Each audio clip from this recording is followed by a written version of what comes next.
भारत में corona virus की दूसरी लहर ज्यादा भयावह रूप से सामने आ रही है। ऐसे में एक बार फिर कोरोना वायरस और संक्रमण को लेकर तमाम तरह के इलाज बताए जा रहे हैं। ऐसा ही एक दावा किया जा रहा है कि गर्म पानी की भाप लेने से कोरोना संक्रमण खत्म हो जाता है। कोरोना के तमाम मरीज इस तरीके को जोर शोर से अपना भी रहे हैं, लेकिन क्या वास्तव में स्टीम इनहेलेशन या भाप लेने से कोरोना को रोका जा सकता है? इसके साइड इफेक्ट भी हो सकते हैं। आज आपको इस पर विस्तार से बताएंगे कि भाप लेने की प्रक्रिया पर यूनिसेफ इंडिया, WHO समेत नेचुरोपैथी और एक्सपर्ट क्या कहते हैं। सबसे पहले आपको यूनिसेफ इंडिया ने जो कहा है वो जान लेते हैं। स्टीम इनहेलेशन पर यूनिसेफ इंडिया क्या कहता है। यूनिसेफ इंडिया ने अपने ट्विटर हैंडल पर एक वीडियो अपलोड किया है जिसमें एक्सपर्ट द्वारा दिया गया जवाब आपको हैरान कर देगा। क्या वाकई स्टीम लेना कोरोना के प्रभाव को कम कर सकता है? यूनिसेफ साउथ एशिया के regional advisor and child health expert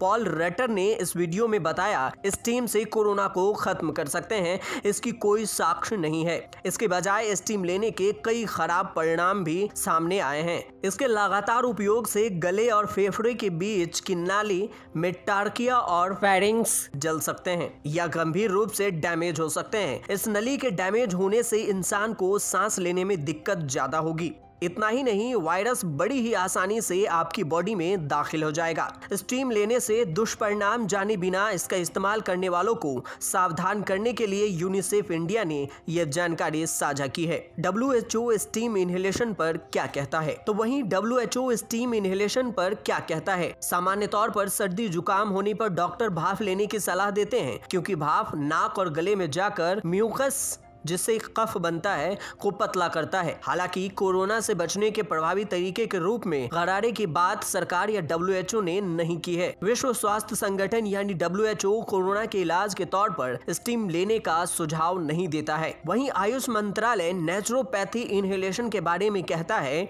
Ayush मंत्रालय की ओर से जारी किए गए गाइडलाइंस और नेचुरोपैथी के अनुसार कोरोना के प्रति इम्यून सिस्टम को बढ़ाने के लिए नमक और गर्म पानी से गार्गल करना, नेति क्रिया और योगा करने की बात कही गई है। साथ में अगर कोरोना के लक्षण जैसे गले सूखना, सर्दी जुकाम जैसे हालात में स्टीम इनहेलेशन और नेति क्रिया की भी बात कही गई है। सूखी खांसी के लिए तुलसी, पिपरमेंट आदि को मिलाकर भाप लेने की भी जिक्र किया गया है।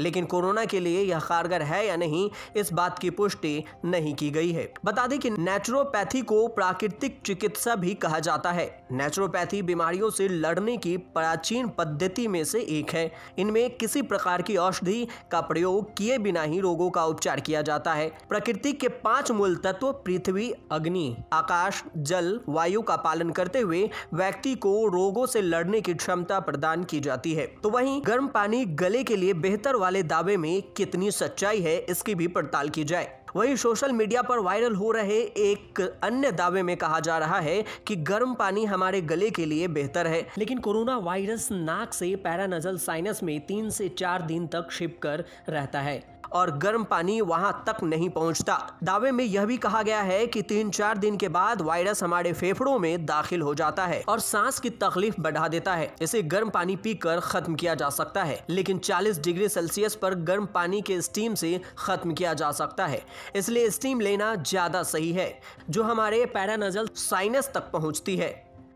हालांकि इस दावे में कितना दम है, इसके लिए एक्सपर्ट की राय जानना भी बेहद जरूरी है। एक्सपर्ट के मुताबिक स्टीम को लेकर लोगों के मन में गलत तरह के एक असुरक्षा की भावना पैदा हो रही है। दूसरी तरफ ये इंसान के फेफड़ों की अंदरूनी लेयर्स को खराब कर सकता है। मणिपाल हॉस्पिटल में पल्मोनोलॉजी के HOD डॉक्टर सत्यनारायण मसूर का कहना है कि लगातार 1 हफ्ते तक स्टीम इनहेलेशन का सुझाव बेहतर असाइंटिफिक है। उन्होंने ऐसे मरीज देखे हैं जिन्हें कोविड-19 की बजाय स्टीम इनहेलेशन की वजह से ज्यादा दिक्कत हो रही थी। अनसाइंटिफिक तरीके से ली गई स्टीम इनहेलेशन हमारे गले से फेफड़ों के बीच का वायु मार्ग जला सकता है, जो कि कोविड से भी ज्यादा खतरनाक है। तो वहीं Saint John medical college hospital के एचओडी और प्रोफेसर डॉक्टर थॉमस मैथ्यू के अनुसार भी कोरोना से बचाव के लिए स्टीम लेने की बात खतरनाक हो सकता है, ऐसा कहा गया है। ऐसा करना इंसान के मस्तिष्क के लिए हानिकारक हो सकता है। डॉक्टर मैथ्यू का यह भी कहना है कि अगर वायरस को स्टीम इनहेलेशन से खत्म किया जा सकता